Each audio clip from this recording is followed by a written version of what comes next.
Since its hasty creation during World War II, the Canadian Armed Forces have maintained a notorious training area on the shores of Georgian Bay. In 2024, the 4th Canadian Division Training Center in Meaford, Ontario, is known to thousands of soldiers, not for its facilities, but for its sheer misery, spanning thousands of acres of dense forest, swamps, and limestone cliffs. It is the primary location for infantry and artillery drills in central Canada. Although originally designed to prepare troops for the battlefields of Europe, Meaford has become something of a rite of passage.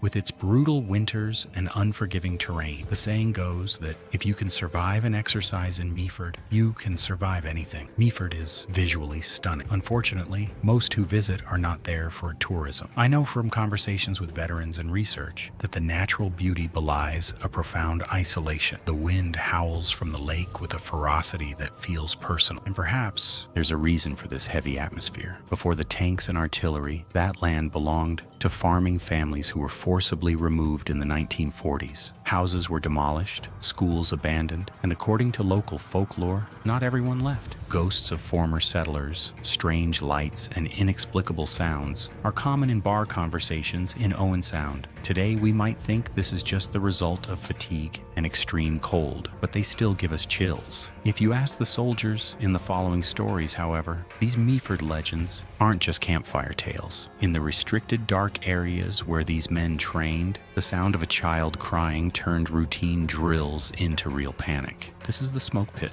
and these are stories shared by soldiers about what happens when you hear the girl in Meaford. This first story was submitted anonymously by an infantry reservist who trained in Meaford in late autumn. The northern sector of the base, near the cliffs overlooking the water, is known for being particularly treacherous at night. With miles of dense forest and rugged terrain, the base is usually bustling with activity, both military maneuvers and seemingly something that shouldn't be there. He says he doesn't know if anyone has ever heard of the Meaford girl, but that was his story. A few years ago, during an advanced night navigation exercise, his group of 4 men was moving silently through Sector 3. The objective was simple: navigate from one point to another without being detected by the simulated enemy force. They were moving slowly, using the red light of their flashlights only when necessary. The forest was dense, and the silence was total, except for the sound of boots on crunchy snow. It was just another miserable night in the field. Well, until it wasn't. They had stopped to check the map when they heard something coming from a ravine to the left. At first, they thought it was a coyote or perhaps another lost patrol. He adjusted his equipment and stood still to listen, and then he heard it. It wasn't an animal, it was a voice. A clear, thin, terrified voice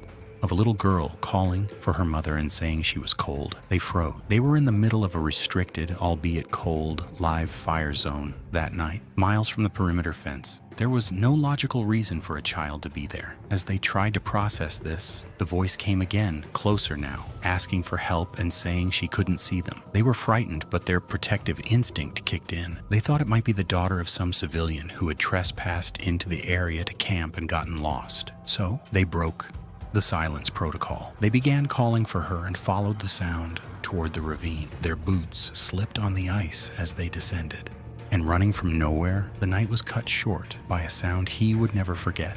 It wasn't a scream, it was a laughter, a mechanical, distorted laugh that seemed to come from all directions at once, and then total silence. They reached the bottom of the ravine and swept the area with their tactical flashlights. Nothing, not even footprints in the fresh snow, not a sign of heat on the thermal visors of those who had the equipment, just pristine snow. They knew then that this wasn't a lost child. This was a decoy. They got out of there as fast as possible, climbing the ravine almost on all fours. Later that night, when they arrived at the rendezvous point, they realized that the radio operator, Corporal Miller, wasn't with them. He was in the rear. It took them 3 hours to find him. He was sitting just 500 meters from where they heard the voice, staring into nothingness, trembling. He never said what he saw, but he requested a discharge from the Army 2 months later. They are trained to deal with visible enemies, not voices that try to lure you into the darkness. While reading the previous story about the navigation exercise, I couldn't help but notice the striking similarities between between what the soldiers heard and the legends of mimics or entities that lure travelers into dense forests. While Canadian folklore is rich in stories of wendigos and forest spirits, what caught my attention was the specificity of the girl. According to this next story, the Meaford girl is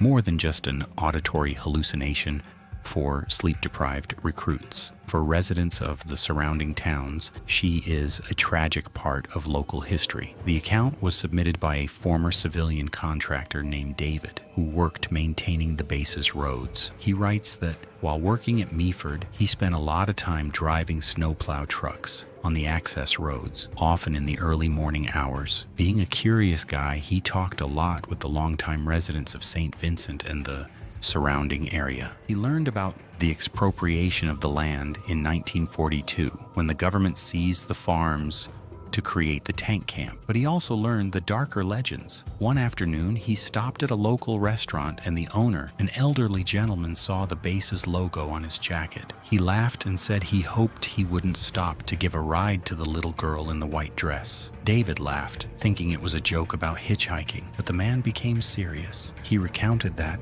according to legend, during the chaos of the farm evacuations in the 1940s, a family hurriedly left during an early snowstorm. In the confusion of the trucks and the moving, the youngest daughter supposedly wandered off to look for her dog. They never found the body. The old man said she's still there, looking for the dog and, calling for his mother. That stuck in his head. A few nights later, he was clearing the main road at the base.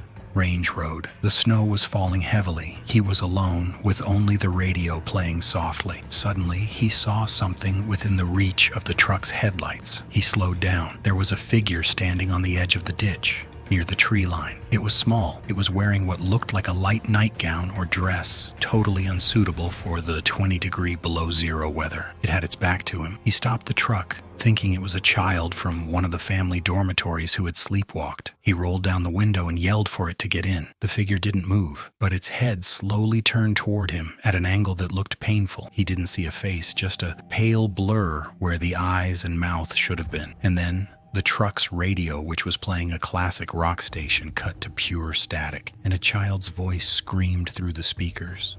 The word cold. The truck's engine died. The lights went out. He was left in total darkness with that thing 5 feet from him. He locked the doors and cowered on the cabin floor. When the power came back on, minutes or hours later, there was nothing there, not even footprints. The next day, he requested a transfer to the day shift. This next story comes from a former military policeman who served in Meaford in the early 2000s. The story suggests that the base command knows exactly what is going on, but keeps everything under strict secrecy. The veteran recounts that when they were on perimeter patrol duty, the unspoken rule was that if they saw anything strange on the North Sector thermal camera monitors, they should ignore it unless there was a physical breach of the fence. One night during a live artillery fire exercise, the motion sensors near the old abandoned school, a relic of the expropriated farms, went off wildly. He was in the control center. The officer on duty sent a patrol to check, thinking they were scrap dealers stealing copper. He went with his partner. They arrived, and the bombing had stopped, but the smell of cordite and sulfur was strong. They swept the school with their flashlights. It was empty,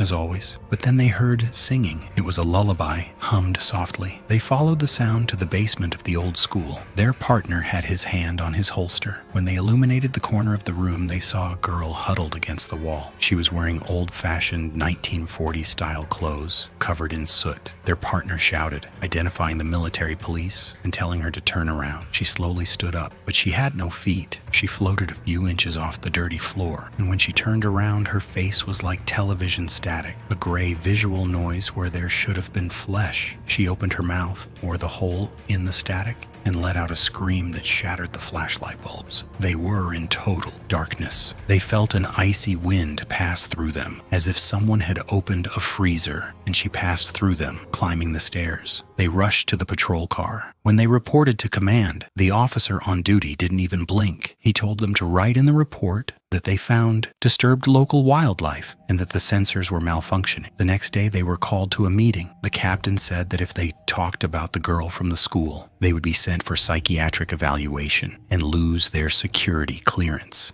They call it operational stress, but they know what they saw, And they know why they surrounded that school with new barbed wire the following week. While researching the history of Meaford and the expropriation of St. Vincent, I was surprised to discover that the legend has roots in real trauma. In 1942, families had very little time to leave. It was a chaotic and painful event. Although there is no official record of a missing child called the Girl in White, the collective trauma of that community was immense. Jake, our researcher, pointed out something interesting. In places of great emotional trauma or forced displacement, legends of residual spirits are common. But the aggressive nature of this entity, the way it lures soldiers into danger, mimics voices, and interferes with electronics, suggests something more than a ghost. In Algonquin folklore, which covers this region of Ontario, there are entities that mimic human sounds to lure prey into the deep forest. Perhaps the girl is just a mask worn by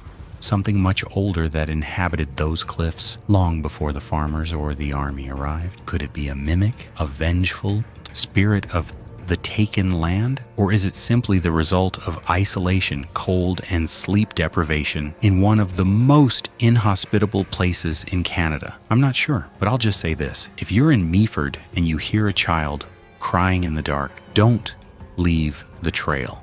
And for God's sake, don't answer. Thanks for watching. If you enjoyed this dive into the unknown, don't forget to like and subscribe. Stay safe and see you in the next episode.